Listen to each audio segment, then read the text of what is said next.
here, and what do you think of this question for the others? It's an incredible statement he's making to say, you know, to us it seems like nothing, but if you understand how racist America was, how few people really believed that African Americans could be equal or had the ability to sort of think through and let alone lead, and Lincoln is saying, come here and tell my cabinet and these highfalutin educated people what you think is important because you have the better ideas. And that's an incredible statement. I think what is not to say that Lincoln wasn't racist. Of course, it's racist America, and said these kind of things we wished he hadn't. But he also had the capacity to grow and change. I tried to show, you know, the warts and all.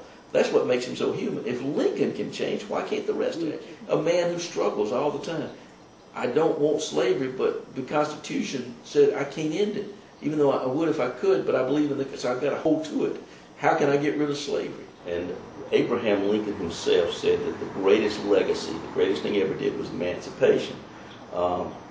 And I hate to disagree with Lincoln because he's my hero, but I actually believe that it is not emancipation. It is, in fact, taking personal liberty and putting it into those rights into the Constitution. When Lincoln gets a chance to appoint somebody to be head of the Supreme Court to get rid of, when Taney's gone and so racist, then he selects Salmon Chase, and people say, how could you do this? And he said, I'd rather have swallowed a buckhorn chair than to appoint Salmon Chase. But he knew Salmon Chase would be the right man on the Supreme Court to continue for black rights, and he couldn't trust anybody else. I mean, that to me takes a very, very great man. But the ones people for his cabinet who call him a baboon, think he's an idiot, think he's a rube, and yet, you know, he moves forward with them. Whose philosophy is closest to Lincoln: equal opportunity, fair play, use the law, then it is African Americans. Little R republicanism.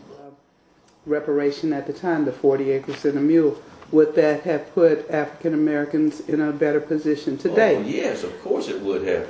But well, how can you expect people when you know, quote, what is, that's why I said emancipation wasn't the greatest legacy, because it was this personal freedom. It was using the 13th and 14th and 15th Amendments to get the rights. That before, everything had given all the rights to the states. And this guaranteed individuals' right to the federal government, gave people things to call for. But what a difference it would have made to have had a basis of supporting yourself instead of having to work for the people who had enslaved you and had the power. It made all the difference in the world. Mm-hmm. I point out in my book that, in fact, the cost of that war, you could have not only compensated every slave owner, but you could have given every African American that proverbial 40 acres and a mule was still cheaper than what it cost to fight the war. Mm. I argue what has happened, my argument is basically this: it was horrible under slavery, but it was the thing in some ways that kept the slave community together. Was their commitment to family was unbelievable. Mm-hmm. Extraordinary commitment to family. What people did to have families. In fact, that's why, as you said, when the slave trade ended, that's exactly why every place else in the world where they tried forced breeding and everything, nowhere had slavery reproduced itself. It did in the United States because there were slave families. Mm-hmm. That they were families together, and that's what happens when you have families.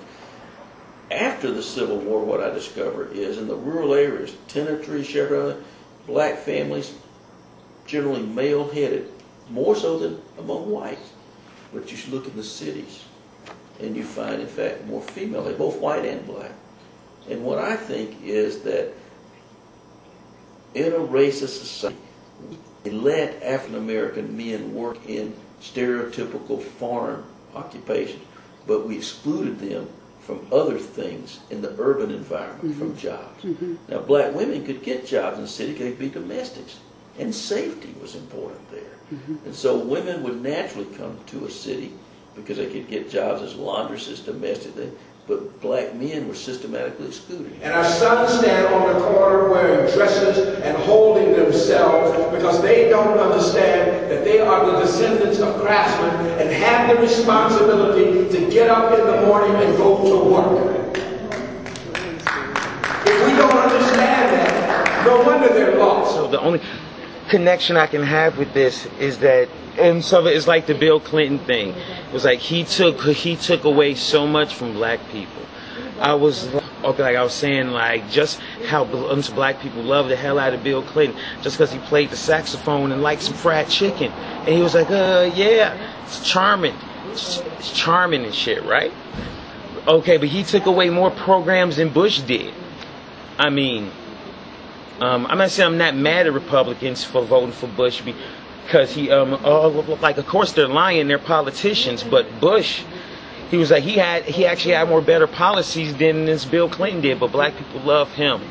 And like I'm saying, I'm not saying Barack Obama's not the answer, but people walking to him like his name is Jesus. Hey, could be, I don't know, but hey, guess what? He's still a politician too. Barack Obama rules.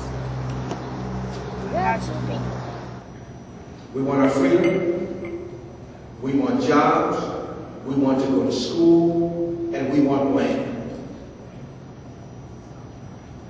Somewhere we forgot. Your task, my task, is to teach.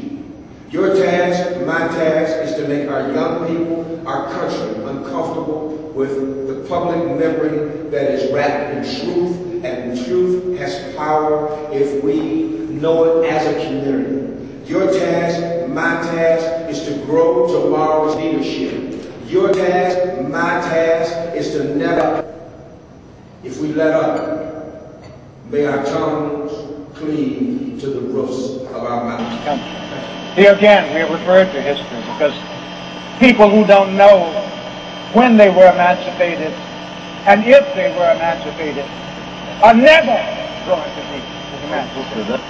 You're free. You're free to make up your mind